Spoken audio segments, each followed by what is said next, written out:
Hi, I'm Edric Ulang, 24 years old from Binoanan, Rizal. Mukha ba siyang pamilyar? Yes! Ang cute at maamong mukha na ito ay ang Grand Champion ng Mr. Pogi 2012 ng Eat Bulaga. 2012 po ako nang sumali ng Mr. Pogi. First time ko pong sumali sa TV show. Challenge para sa akin. Sa'yo.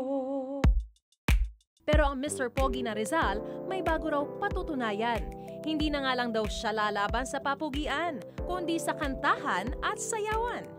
Gusto ko pong i-challenge yung sarili ko. Kasi kumakanta lang po talaga ako eh.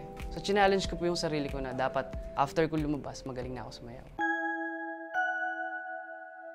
Sa ngayon si Edric ang katuwang ng ina niyang teacher sa paghahanap buhay.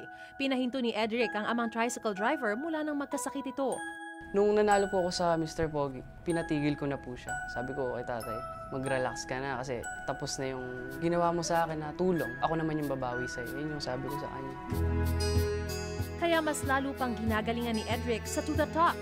Malaking tulong kasi sa pamilya kung masasama siya sa mananalo sa boy band search.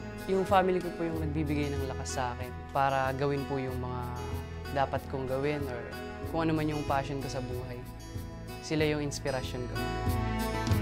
Nakita ko naman sa kanya kasi yung concern niya sa amin. Kasi talaga kami, simpleng pamilya lang kami. Sabi niya sa akin noon, "Nanay, huwag kang mag-alala, tutulong ako sa inyo." Tinitiis niya lahat para lang sa amin. Dahil marami na siya experience sa buhay at dahil siya ang pinakamatanda sa mga trainees, siya palagi ang hinihinga ng payo.